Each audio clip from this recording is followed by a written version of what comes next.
এই দেশ পরিচালনার দায়িত্বভার বাংলাদেশ জামাত ইসলামের হাতে অর্পণ করে। মডেলগঞ্জ শরণখোলার এই পবিত্র মাটি, এই জনপদের জনগণের দায়িত্বভার যদি আমাদের হাতে অর্পণ করে, তাহলে আমরা অন্ধকারাচ্ছন্ন বাংলাদেশকে পিছনে ফেলে রেখে একটি আলোকিত বাংলাদেশ গড়ার জন্য চেষ্টা করব ইনশাআল্লাহ। আমরা এমন একটি দেশ চাই যে দেশ হবে আমাদের সকলের দেশ। আমরা এমন একটি দেশ চাই যে দেশ হবে আপনার দেশ, যে দেশ হবে আমারও দেশ। আমরা এমন একটি দেশ চাই যে দেশ হবে মুসলমানের দেশ, যে দেশ হবে হিন্দু বৌদ্ধ খ্রিস্টানদের দেশ। আমরা ভবিষ্যতে আমাদের এই প্রিয় মাতৃভূমিকে ধর্মের কারণে বিভক্ত হতে দিব না। আমরা আমাদের এই প্রিয় মাতৃকাকে রাজনীতির কারণেও বিভেদ সৃষ্টি করতে দিব না ইনশাআল্লাহ।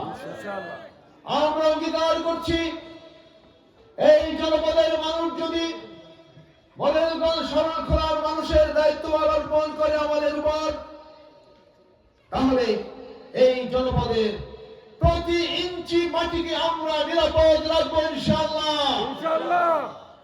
আমরা এই জনপদের 1 ইঞ্চি মাটিকেও সন্ত্রাসীদের হাতে ছেড়ে দেব না, কোন বর্গীদের হাতে ছেড়ে দেব না, কোন লুটেরা চাঁদাবাজের হাতে ছেড়ে দেব না ইনশাআল্লাহ। আমরা এই জনপদের সকলে মিলে মিশে আত্মীয়তার বন্ধনে সুখে শান্তিতে বসবাস করতে চাই। এই ভূখণ্ডে একজন মুসলমান এবং তার পরিবারের জীবন এবং সম্পদ যতটা নিরাপদে থাকবে, একজন হিন্দু পরিবার এবং তাদের জীবন সম্পদ ঠিক ততটা নিরাপদ থাকবে। আমার এই ভূখণ্ডে প্রতিটি মা, প্রতিটি বোন এবং কন্যারা থাকবে নিরাপদ। তারা সম্মানের সাথে তারা বসবাস করবে। আমি অঙ্গীকার করছি, কেবলমাত্র কোন একটি দলের সাথে সম্পৃক্ত থাকার কারণে অতীতে যেভাবে আমাদের উপর নির্যাতন নিষ্পেষণ নেমে এসেছিল, অতীতে যেভাবে আমাদের রাজনৈতিক নেতা কর্মীরা বাড়ি ছাড়া হয়েছে, ঘর ছাড়া হয়েছে, ভবিষ্যতে মডেলগঞ্জ শরণখোলায় রাজনীতি করার কারণে কোন ব্যক্তিকে নির্যাতন নিষ্পেষণ ভোগ করতে হবে না, অঙ্গীকার আমি করছি। এই ভূখণ্ডে আমি এবং আমার পরিবার যতটুকু নিরাপদে থাকবেন, ঠিক তেমনি এই ভূখণ্ডের প্রতিটি পরিবার, প্রতিটি নাগরিকের জীবন সম্মান, বাণিজ্য, সম্পদ ঠিক ততটুকু নিরাপদে থাকবে ইনশাআল্লাহ। আমি অঙ্গীকার করছি সেই সকল নির্যাতিত নিষ্পেষিত সহযোগিতাদের জন্য দীর্ঘ 16 বছর যারা একসাথে নির্যাতন ভোগ করেছি, যারা একসাথে নির্যাতিত ছিলাম, ভবিষ্যতে আল্লাহ রাব্বুল আলামিন যদি এই জনপদ পরিচালনার দায়িত্বভার আমার হাতে অর্পণ করে, তাহলে আমি আমাদের সেই নির্যাতিত বন্ধুদেরকে ভুলে যাব না, তাদেরকে যথাযথ মূল্যায়ন করা হবে ইনশাআল্লাহ। বর্তমানে আমাদের বাংলাদেশে লক্ষ কোটি টাকার বাজেট হয়, কিন্তু অত্যন্ত পরিতাপের বিষয় হলো এই লক্ষ লক্ষ কোটি টাকার যে বাজেট বরাদ্দ হয়, সেই বাজেটের অর্থে কেবলমাত্র 25 থেকে 30 ভাগ টাকা দেশ এবং দেশের মানুষের জন্য খরচ হয়, ব্যয় হয়, আর বাকি 70 ভাগ অর্থ জনগণের সম্পদ লুটপাট করা হয়, লুটপাট করে দেশের বাইরে পাচার করা হয়।